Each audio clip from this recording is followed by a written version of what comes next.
Konon, jika seseorang menawarkan jasanya untuk memotretmu tanpa kamu minta, jangan terima, karena kamu mungkin sedang menandatangani foto kematianmu sendiri. Desa Sindang Sari tak tercantum di peta manapun.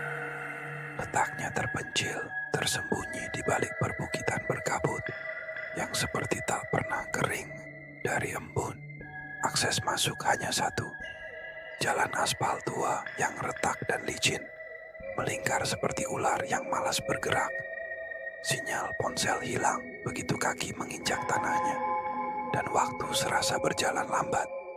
Di siang hari, Sindang Sari tampak seperti desa pada umumnya. Sawah hijau, rumah-rumah kayu dengan anyaman bambu, dan suara ayam dari kejauhan.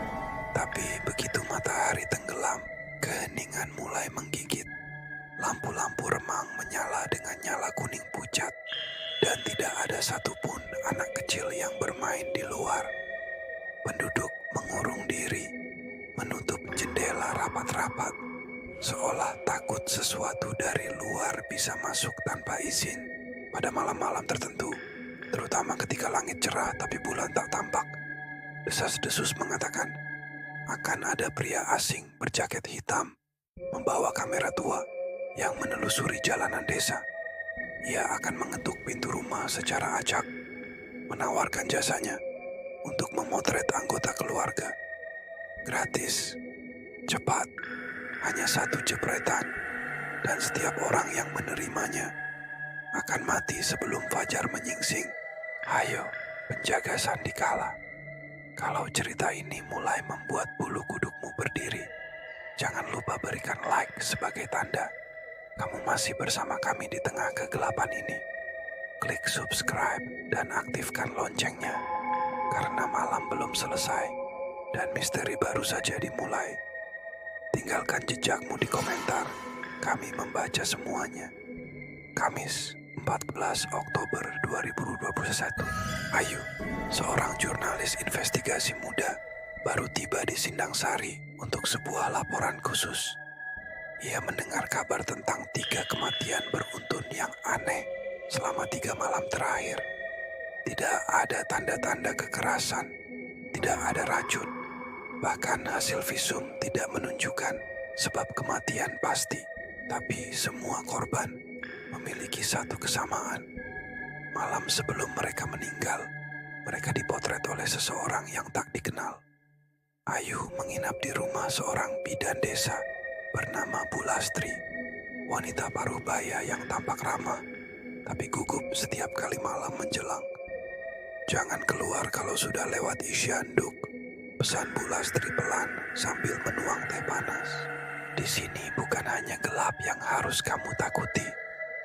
Ayu menanggapi dengan senyum tipis. Ia sudah sering mendengar kalimat seperti itu di desa-desa lain.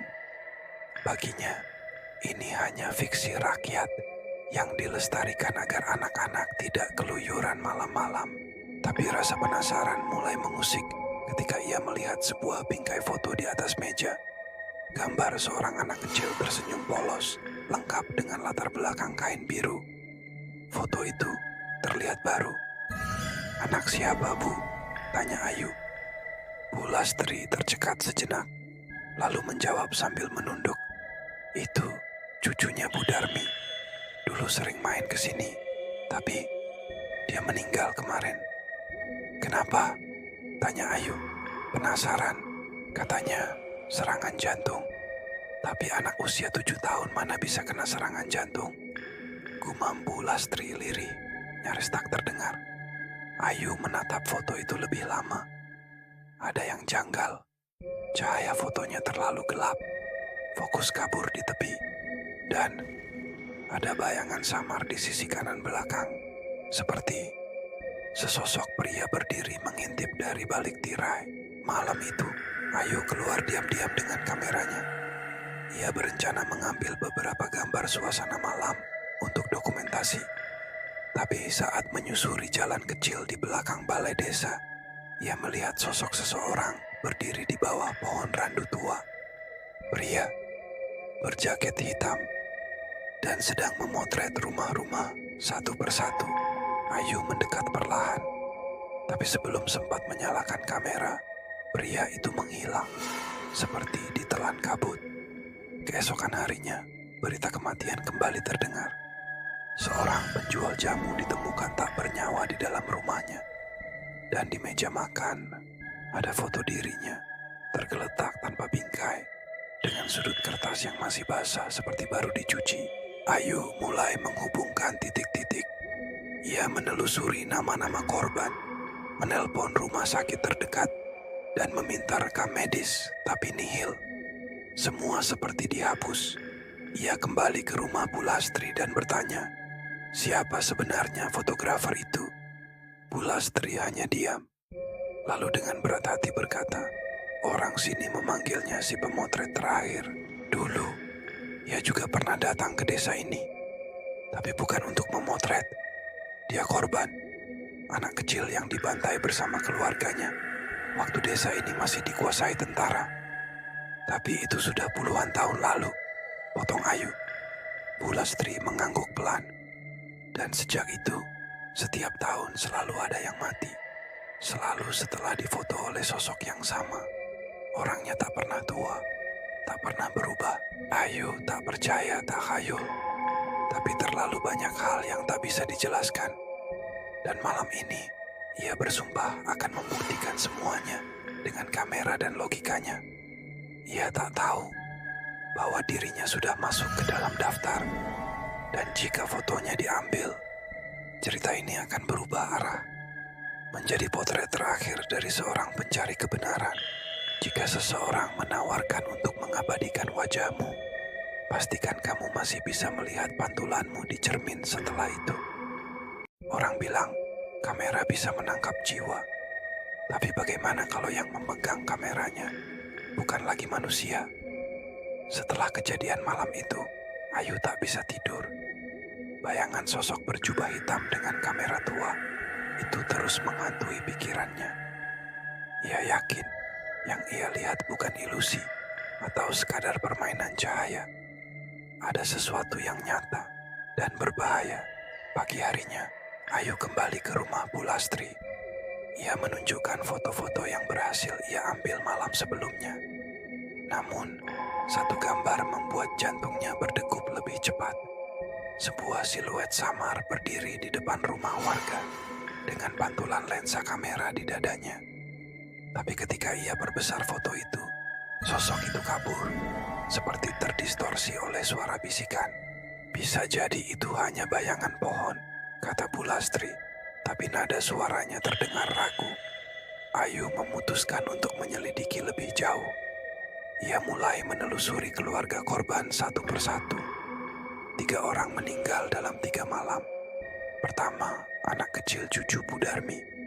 Kedua, seorang pemuda tukang servis HP. Ketiga, si penjual jamu. Namun, ketika Ayu mengamati lebih dekat, satu pola mulai terlihat. Semua korban berasal dari garis keturunan keluarga yang sama. Pak Dirga adalah kepala desa yang karismatik, tapi terlalu tenang untuk situasi genting seperti ini. Saat Ayu bertanya tentang sejarah pembantaian masa lalu di desa itu, ia tampak enggan menjawab. Desa ini sudah lama berdamai dengan masa lalunya, nak. Tak perlu membongkar luka lama. Nanti malah memancing hal yang lebih buruk. Namun Ayu tidak puas. Ia merasa Pak Dirga menyembunyikan sesuatu. Apalagi setelah ia mendengar dari warga tua bahwa ayah Pak Dirga dulu adalah kepala regu tentara yang pernah membersihkan desa dari kelompok pemberontak. Salah satunya termasuk keluarga sang fotografer. Di tepi hutan, tinggal seorang lelaki tua buta bernama Mbah Rai, dukun sepuh yang kabarnya bisa melihat hal-hal yang tidak bisa dilihat orang biasa. Banyak warga yang datang padanya untuk mengusir roh jahat atau minta perlindungan. Ayu datang menemuinya. Aku tidak butuh pengusiran, kata Ayu. Aku hanya ingin tahu siapa fotografer itu. Mbah Rai tersenyum dan menjawab dengan tenang. Fotografer itu bukan mencari korban enduk. Ia mencari keadilan. Tapi kenapa ia membunuh? Desak Ayu. Karena semua yang difotonya punya darah di tangannya. Meski darah itu sudah mengering di generasi kesekian. Ayu mulai curiga. Mungkinkah Mbah Rai yang memanggil roh itu? Atau justru dia yang memanfaatkan cerita fotografer kematian sebagai kedok untuk membunuh warga tertentu? Malam berikutnya, Ayu bertemu Rino, pemuda pendiam yang bekerja sebagai penjaga gudang desa. Ia tampak selalu muncul di sekitar lokasi kejadian, tapi tak pernah terlihat langsung di tengah keramaian. Rino memiliki kamera tua yang rusak, katanya warisan dari kakeknya. Saat Ayu menanyainya, ia gugup dan enggan menjawab terlalu banyak. Aku cuma suka benda tua, ucap Rino cepat. Namun Ayu melihat ada satu foto yang masih tersimpan di kamar Rino. Foto anak kecil yang sama dengan yang ada di rumah Bu Darmi, tapi dalam versi yang lebih gelap, dan di belakangnya tampak sosok laki-laki bertopi. Nyaris tidak kelihatan, tapi sorot matanya mengarah langsung ke kamera. Tengah malam, saat Ayu hendak tidur, ia mendengar suara ketukan pelan di depan rumah Bu Lastri. Tidak ada siapapun saat ia buka pintu, kecuali selembar foto yang diletakkan di ambang pintu. Foto dirinya sendiri, dengan wajah pucat dan mata kosong seperti mayat. Tangannya gemetar saat mengambil foto itu. Ia berbalik, menoleh ke kaca, dan sesosok hitam terlihat berdiri di ujung jalan, menatapnya dari kejauhan. Tak lama kemudian, sosok itu menghilang ke dalam kabut. Ayu tahu, waktunya hampir habis. Sudahkah kamu menebak siapa pelakunya? Atau mungkin kamu juga sedang dibohongi oleh cerita ini? Subscribe sekarang dan tetap waspada, karena teka-teki ini belum selesai. Dengan waktu yang semakin sempit, Ayu mencoba mengungkap arsip desa yang tersimpan di kantor lama. Ia membobol gudang catatan dengan bantuan Rino yang tampak lebih kooperatif sekarang. Di sana, mereka menemukan dokumen rahasia, foto keluarga yang dibantai pada tahun 1978. Lengkap dengan keterangan bahwa mereka dibersihkan karena dianggap simpatisan pemberontak.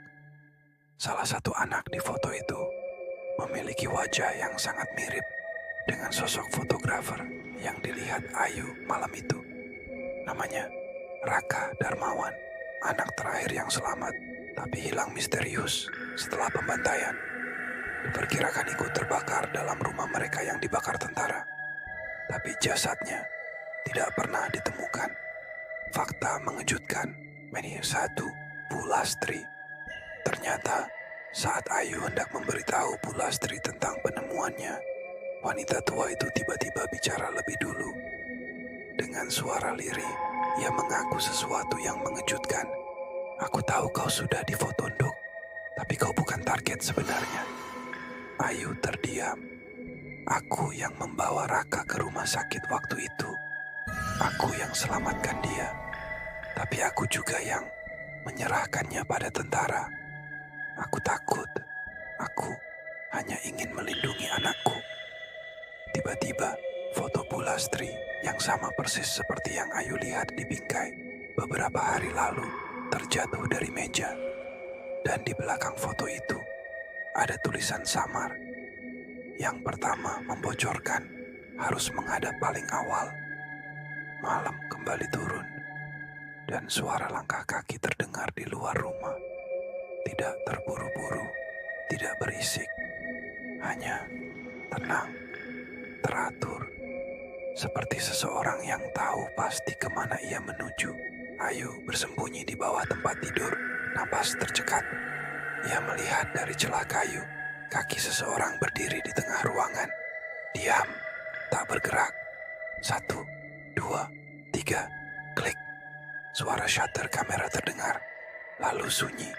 Saat Ayu akhirnya keluar, ia menemukan Bu Lastri tak sadarkan diri. Di meja, satu foto baru. Foto Bu Lastri dengan tanggal kematian tertera. Malam ini, Ayu tahu Ini bukan sekadar kisah hantu pembunuh. Ini adalah ritual pembalasan, didorong oleh dendam, diwariskan melalui darah, dan dipotret sebagai pengingat bahwa kejahatan masa lalu tak pernah benar-benar mati. Tapi siapa sebenarnya Raka sekarang? Dan apakah Ayu juga berdosa? Dendam kadang tidak memilih siapa yang pantas, hanya siapa yang terdekat. Malam itu terasa lebih pekat dari biasanya. Awan menggulung rendah, angin seperti mengalir pelan, namun berat, membawa bisikan yang tak terdengar jelas. Ayu duduk di samping Bu Lastri yang masih pingsan. Tangan gemetar menggenggam kamera milik Rino yang ia bawa diam-diam. Kamera tua dengan lensa berjamur dan tali kulit yang hampir putus. Ayu tak tahu lagi harus percaya siapa. Foto-foto itu nyata. Kematian yang datang setiap malam juga nyata. Dan kini wajahnya sendiri sudah berada dalam daftar. Rino ternyata. Pagi harinya, Ayu memutuskan mengunjungi rumah Rino. Tapi ia terlambat. Warga sudah ramai berkerumun. Di dalam kamar sempit, tubuh Rino tergantung di loteng. Matanya melotot, lidah menjulur. Di dekat jenazahnya tergantung satu foto berukuran besar. Wajah Ayu, tapi kini ada tambahan. Di belakangnya berdiri seseorang berbaju lusuh. Wajahnya mirip Rino, tapi bukan Rino. Ia berdiri memegang kamera yang tak asing. Kamera fotografer kematian. Selama ini Ayu dan penonton dibuat percaya bahwa Rino adalah Raka, anak terakhir korban pembantaian yang kembali menuntut balas. Namun kenyataannya, Rino hanya cucu dari Raka yang selama ini menyimpan dendam orang tuanya dalam diam. Rino mencuri kamera milik kakeknya dan mencoba menghentikan siklus pembalasan itu, tapi gagal karena arwah Raka sudah tidak bisa dihentikan. Fotografer kematian bukan Rino, tapi Raka yang telah mati puluhan tahun lalu. Raka tidak ingin melanjutkan dendam pada keturunannya, tapi ingin menuntaskan dendamnya hingga generasi terakhir keluarga pembunuh. Petunjuk yang dibalik, Pak Lurah bukan sembarang. Orang setelah kematian Rino, Ayu menemui Pak Dirga dan memaksanya bicara. Kali ini, Sang Lurah tak bisa lagi menyembunyikan kebenaran.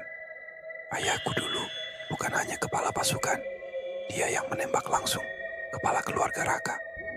Dan aku juga ada di sana. Masih kecil, tapi aku melihatnya semua. Ayu terkejut. Jadi kamu tahu Raka masih hidup waktu itu? Dirga mengangguk. Kami biarkan dia terbakar bersama rumahnya. Atau setidaknya, kami pikir begitu. Twist berlapis. Kenapa Ayu jadi target? Ayu kembali menelusuri arsip lama dan menemukan sesuatu yang membuat darahnya membeku. Ayah kandung Ayu yang selama ini ia pikir meninggal dalam kecelakaan saat ia kecil adalah bagian dari pasukan pembersih yang ditugaskan memburu simpatisan desa. Ia bukan hanya pasukan, tapi satu dari eksekutor dalam kasus pembantaian keluarga Raka. Selama ini Ayu berpikir ia netral, tidak terlibat. Tapi bagi arwah Raka, darah adalah darah, dan garis keturunan adalah utang yang harus dibayar lunas. Malam menjelang lagi, kabut menebal. Di luar rumah Bu Lastri, suara langkah kaki terdengar. Perlahan, teratur, lalu berhenti tepat di depan jendela. Ayu mengambil kamera Rino dan menantang sosok itu muncul. Lensa kamera lama menyala sendiri, bukan oleh baterai, tapi oleh sesuatu yang lebih dalam, lebih tua, lebih marah. Cahaya petir menyambar dan sosok Raka berdiri di hadapan Ayu. Tubuhnya membusuk, wajahnya sebagian hangus, tapi matanya menyala dengan dendam yang tak bisa mati. Kau anak dari mereka, bisiknya. Kau harus kuabadikan, agar mereka tahu rasa kehilangan. Ayu menangis, tapi berdiri tegak. Ia menunjuk kamera Raka sendiri ke arahnya. Kalau kau ingin balas dendam, ambil aku, tapi jangan orang lain. Yang terakhir, seketika dunia seakan membeku. Angin berhenti, daun tak bergerak, hening. Lalu, klik, shutter berbunyi, dan sosok itu lenyap. Terkejut, atau kamu sudah curiga sejak awal? Beri like kalau kamu kena jebakan cerita ini, dan share ke temanmu, biar mereka juga terperangkap dalam misteri Sandikala. Tulis teorimu di komentar. Siapa tahu kamu yang paling jeli. Akhir bagian klimaks. Ayu membuka matanya. Ia masih hidup, tapi di tangannya sebuah foto baru. Wajahnya sendiri. Matanya menatap lurus ke depan, tapi kini dengan ekspresi damai. Dan tulisan kecil di bawahnya.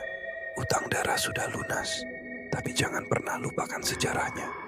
Kematian hanyalah akhir bagi yang tak meninggalkan luka.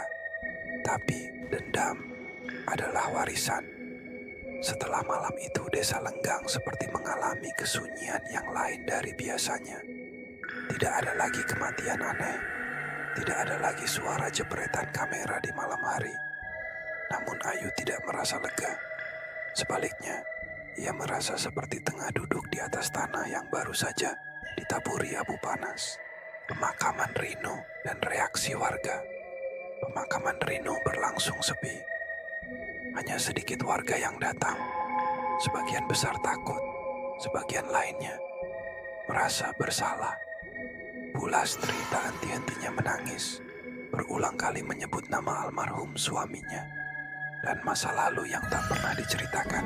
Ayu berdiri diam di samping pusara Rino, memegang kamera tua itu seperti memegang sisa-sisa kehidupan yang tak bisa diperbaiki. Ia tahu Rino tak sepenuhnya bersalah. Ia juga korban dari warisan gelap keluarganya. Dokumen tersembunyi. Dosa yang dilegalkan 2 hari setelah pemakaman. Ayu kembali ke rumah Pak Lurah Dirga. Tapi rumah itu kosong. Ia menemukannya di balai desa, duduk sendirian, menatap meja kayu yang sudah penuh ukiran goresan. Tanpa banyak bicara, Dirga menyerahkan sebuah kotak kecil pada Ayu. Ini catatan ayahku, termasuk nama-nama yang diperintahkan membantai keluarga Raka dan para pemilik tanah yang menerima hasil rampasan. Ayu membaca daftar itu dengan tangan gemetar. Nama ayahnya ada di urutan keempat, tapi yang lebih mengejutkan, nama kakek Bu Lastri ada di urutan pertama. Ayu menyadari pola dalam foto-foto kematian. Semua korban bukan hanya bagian dari keluarga pelaku, tapi juga penerima keuntungan dari pembantaian masa lalu, entah tanah, jabatan, atau kekuasaan. Raka tidak memilih korban secara acak. Ia menarget darah yang diwarisi dan warisan dari darah. Saat Ayu ingin menyebarkan kebenaran, banyak warga menolaknya. Apa kau ingin desa ini dikutuk selamanya? Bentak salah satu tetua. Itu hanya akan membuka luka lama yang lebih baik dikubur, sambung yang lain. Bahkan Bu Lastri yang kehilangan cucunya tidak mendukung Ayu. Kadang lebih baik kita diam daripada membangunkan arwah yang sudah tenang. Tapi Ayu tak sepakat. Ia tahu jika tak diungkap, dendam ini akan hidup lagi dalam bentuk lain, dalam tubuh lain, dalam sejarah yang dipelintir. Pertemuan terakhir, Raka yang telah tenang.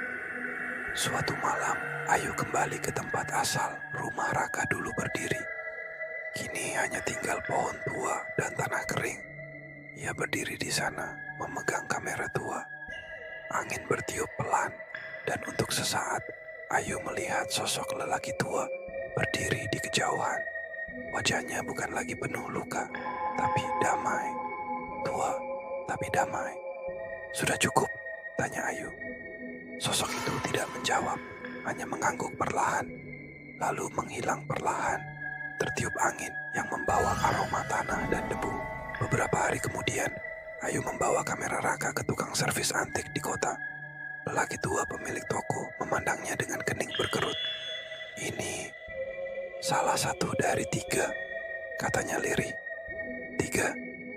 Iya, Kamera ini dulu dibuat khusus oleh tentara kolonial. Dikatakan bisa menyimpan bayangan terakhir manusia, tapi hanya bisa digunakan oleh yang mati dengan dendam. Dua lainnya hilang sejak masa pemberontakan di timur dan barat Jawa. Ayu terdiam. Jika benar ada dua kamera lain, berarti mungkin masih ada dua arwah lain dengan dendam lain di tempat lain. Sebelum mengakhiri semuanya, Ayu memeriksa kartu memori tambahan di tas Rino yang ia temukan di rumah. Ia menemukan satu video pendek, mungkin direkam semalam sebelum Rino gantung diri. Wajah Rino terlihat kacau, mata sembab, suara serak. Kalau kalian lihat video ini, berarti aku gagal menghentikannya. Aku pikir kalau aku bisa memotret mereka duluan, arwah itu berhenti. Tapi aku salah. Dia bukan cuma hantu, dia adalah sejarah yang tidak pernah selesai. Ayo, hati-hati.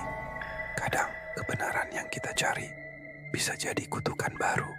Apakah kamu juga mulai mempertanyakan siapa sebenarnya korban dan siapa pelaku dalam cerita ini? Apakah dendam bisa benar-benar usai atau hanya berpindah wajah? Kalau kamu punya teori, tulis di komentar. Like jika kisah ini membuatmu berpikir ulang. Dan jangan lupa subscribe karena kita belum sampai di akhir. Sejarah tak selalu ditulis oleh para pemenang. Kadang ia disimpan oleh para arwah. Beberapa minggu kemudian, Ayu memutuskan meninggalkan desa Lenggang. Ia pindah ke kota kecil di pinggir pantai selatan, menyewa rumah tua, dan bekerja sebagai guru les privat. Tapi satu barang tak pernah ia tinggalkan.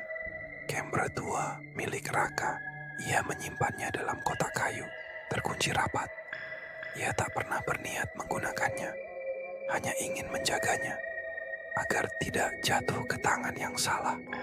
Namun, setiap malam, ia tetap merasa diawasi.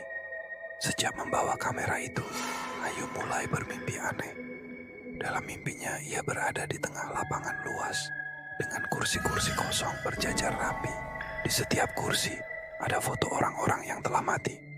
Rino, Pak Dirga, Bu Lastri, bahkan dirinya sendiri. Di kejauhan, terdengar suara jepretan kamera, tapi tak ada siapapun yang memegangnya. Dan setiap pagi, ia terbangun dengan perasaan seolah waktu berhenti tepat saat tidur. Suatu hari, Ayu memutuskan membakar kamera itu. Ia membawanya ke tebing dan menyiramnya dengan bensin. Tapi sebelum api dinyalakan, kamera itu memotret sendiri. Klik, cahaya kilat menyilaukan. Ayu menjerit dan terjatuh. Ketika ia membuka mata, kamera itu sudah hilang. Di tanah hanya ada satu foto baru. Dirinya berdiri di atas tebing, tapi dengan mata tertutup dan bunga melati di dada. Tulis besar, Ayu sudah mati. Ayu kembali ke rumah dengan gemetar. Namun anehnya, sepanjang jalan tak ada orang yang menyapanya. Tukang sayur tak menjawab sapaannya. Anak-anak kecil berlari menembus dirinya tanpa sadar. Ia berdiri di depan cermin, dan untuk pertama kalinya, ia tidak memiliki bayangan. Tiba-tiba, semua potongan cerita menyatu dalam pikirannya. Foto yang diambil kamera itu bukan sekadar meramalkan kematian, tetapi menuliskannya, siapapun yang fotonya diambil akan mati. Dan jika seseorang mengambil alih kamera, maka ia menjadi pewaris dendam. Ayu sadar, ia bukan hanya korban, tapi kini ia adalah bagian dari kutukan itu. Raka telah selesai dengan dendamnya, tapi kamera itu tidak. Di akhir cerita kita melihat Ayu duduk di dalam kamar remang. Di hadapannya meja dengan foto-foto yang mulai ia susun. Bukan dari kematian, tapi dari arsip masa lalu. Wajah para pejabat, keluarga kaya lama, pemilik tanah besar. Ayu menggumam, aku tak akan membunuh, tapi aku akan ingatkan mereka bahwa dosa tidak hilang hanya karena waktu. Ia memegang kamera itu sekali lagi, dan di dinding tergantung daftar nama baru. Beberapa bulan kemudian, muncul berita viral. Seorang pejabat lokal meninggal secara misterius di rumahnya.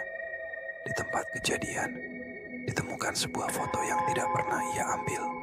Wajahnya, senyum kaku, dengan latar yang tidak bisa dikenali. Di sudut kanan bawah, tercetak samar, logo kamera kuno dengan inisial RK, Raka Kamera. Cerita boleh selesai, tapi malam belum tentu berakhir. Kalau kamu merasa cerita ini berhasil menipu atau mengguncang hatimu, like dan share sebagai bentuk penghargaan. Subscribe dan nyalakan loncengnya, karena kita akan kembali dengan cerita yang lebih gelap, lebih misterius, dan lebih mengganggu.